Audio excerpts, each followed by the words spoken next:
کچھ لوگوں کو تو مولانوں سے ہی چڑ ہے نا, وہ تو قصہ ختم. اب ہم اگلے اس کی طرف آتے ہیں. کچھ لوگوں کو اسلام سے چڑ ہے. تو جن صحافی نے میرے خلاف یا یہاں کوئی بھی اسکالرز آتے ہیں ان کے خلاف مضمون لکھا, بھی تو لیٹسٹ میں آیا ہوا ہوں تو پورا میرے اوپر ہی میرا خیال ہے چسپاں کیا انہوں نے. ان کا کہنا یہ تھا کہ جب یہ جاپانی لوگ اتنے کامیاب لوگ ہیں, اتنے پڑھے لکھے, ایجوکیٹڈ, اتنی تمیز والی زندگی ان کو گزر رہی ہے, تو کیا ضرورت ہے ایک پسماندہ ملکوں سے غربت مہنگائی کے ڈسے ہوئے لوگ آ کے ان کو تبلیغ کر رہے ہیں کس کی, اسلام کی, اور بزبان حال کہہ رہے ہیں خود تو ڈوبے ہیں صنم تم کو بھی لے ڈوبیں گے. خود بھی مرے ہوئے, ان کو بھی آگے مروائیں گے, برباد کر دیں گے ان کو جینے دو بھائی, خدا کے لیے ان کو لائف کو انجوائے کرنے دو. یہ بڑا ترقی یافتہ ملک ہے, ان کو ان دقیانوسی باتوں کی ضرورت نہیں ہے. اس سلسلے میں حاضر ہوا ہوں آپ کے پاس. سمجھ میں آ رہی ہے بات؟ وہ ایک آدمی کی شادی ہوئی نا, بیوی کے پاس گیا, دلہن سے بات سمجھ میں نہیں آ رہی. یہ لطیفہ بہت پرانا ہو چکا ہے, لوگ سن کے بیزار ہو گئے, لیکن مجھے مزہ بہت آتا ہے اس لطیفے کو. بہت پرانا ہو گیا, لوگ سن کے بیزار ہو گئے. دلہن سے بات شروع کیسے کروں سمجھ میں نہیں آ رہا تھا.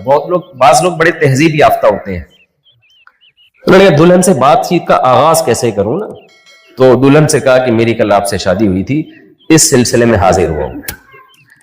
تو میں جو جس سلسلے میں جاپان حاضر ہوا ہوں نا, وہ سلسلہ یہ ہے کہ لوگ یہ کہتے ہیں کہ جاپان جب اتنا ترقی یافتہ ہے تو ان کو دین اور مذہب کی, اللہ رسول کی کیا ضرورت ہے, مولوی آ کے ان کو اللہ رسول کیوں سکھا رہے ہیں, بلکہ تم ان سے سیکھو کہ کامیابی کیا ہوتی ہے, ان سے سیکھو. تو اس سلسلے میں حاضر ہوا ہوں آپ کے پاس, اور آج اسی سلسلے میں آپ کے سامنے چند باتیں پیش کروں گا. پہلی بات تو میں آپ کے سامنے یہ پیش کروں گا کہ میرے بھائی, جس چیز کو آپ کامیابی سمجھ رہے ہیں وہ کامیابی نہیں ہے. سب سے بڑا ٹیکنیکل فالٹ ہی ہے, یہ ہے ہی نہیں کامیابی. یہ سفر کو تھوڑا سا یوں سمجھے کہ اچھا بنا دیا, خوشگوار سفر ہے. جاپان کا سفر خوشگوار ہے. پاکستان میں جو ہم زندگی ایک مسافر خانہ ہے, ایک سفر ہے, وہ ذرا ٹینشن میں ہم سفر کرتے ہیں. ہر وقت منزل پہ پہنچنے کا خطرہ ہوتا ہے کہ جلدی پہنچ جائیں گے ہم, ٹھیک ہے, یہ خطرہ ہمیں ہر وقت وہاں ہوتا ہے. یہاں تھوڑا 80-85 سال لگ جاتے ہیں منزل تک پہنچنے میں, وہاں جلدی ہو جاتا ہے منزل. تو پہلی بات تو میرے بھائی, جس چیز کو آپ کامیابی سمجھ رہے ہو قطعاً وہ کامیابی نہیں ہے. یہ بات اللہ نے آدم علیہ السلام سے لے کے محمد صلی اللہ علیہ وسلم تک پیغمبروں کو, اور پیغمبروں کے بعد قرآن اور سنت کے ذریعے علماء, قیامت تک آنے والے انسانوں کو اور نیک لوگ یہ بات بتاتے رہیں گے. دیکھو کامیابی کی ڈیفینیشن کیا ہے. کامیاب اسے کہتے ہیں جو منزل تک پہنچ جائے, جو منزل تک نہ پہنچ سکے وہ کامیاب نہیں. آپ کو جاپان بھیجا گیا پیسہ کمانے کے لیے, یہاں آپ کی منزل ہے پیسہ کمانا. آپ اگر پیسہ نہیں کمایا تو آپ کامیاب کہلاؤ گے کہ ناکام کہلاؤ گے؟ ناکام کہلاؤ گے. لیکن آپ اپنی ویڈیو بنا کے بھیج رہے ہو کہ میں چپلی کباب کھا رہا ہوں جاپان میں کامیاب ہوں, میں یہاں گرل فرینڈ کو لے کے گھوم رہا ہوں, میں کامیاب ہوں, میں یہاں پی رہا ہوں, میں کیا ہوں؟ کامیاب. میں لائف کو انجوائے کر رہا ہوں, میں کیا ہوں؟ کامیاب. ابا پوچھیں گے بیٹا جس کام کے لیے تجھے بھیجا تھا, پڑھائی کے لیے بھیجا تھا, پیسہ کمانے کے لیے بھیجا تھا, وہ کما رہا ہے یا میرا ہی دیا ہوا پیسہ اڑا رہا ہے شراب کباب میں؟ آپ کہیں گے ابا کیا باتیں کر رہے ہو, کامیابی اسے کہتے ہیں لائف میں خوشیاں ہوں. دیکھو خوشیاں ہیں نا, آپ وہاں چپلی کباب کھا سکتے ہو, کھاؤ گے تو ہضم کر سکتے ہو. میں یہاں چپلی کباب کھاتا ہوں اور یہاں ہضم, کیونکہ جاپان میں چپلی کباب کے ہوٹل کھل گئے ہیں. میں نے 20 سال پہلے یہ پیشگوئی کی تھی اپنے بیان میں کہ ہمارا ماشاءاللہ KPK اور کوئٹہ سے پشتو اسپیکنگ بہت آ رہے ہیں جاپان, اور ان کی نسل بھی بہت بڑھ رہی ہے. تو جاپان میں چپلی کباب کے ہوٹل کھلیں گے, آج کھل گئے. تو میں نے تو وہاں جا کے ولاگ بنانا ہے, مجھے ٹائم ہی نہیں مل رہا کہ دیکھو یہ چپلی کباب. میں نے 20 سال پہلے بیان میں پیشگوئی کی تھی, کیونکہ گروتھ ریشو جس قوم کا بڑھتا ہے نا, کلچر اسی کا آتا ہے. تو نسوار کی بھی پیشگوئی کی تھی اور چپلی کباب کی, دونوں چیزیں ہو گئی الحمدللہ. خیر, تو اب آپ کیا کر رہے ہو, یہاں جو ہے نا آپ دکھا رہے ہو چپلی کباب کھا رہا ہوں, لائف کو انجوائے کر رہا ہوں,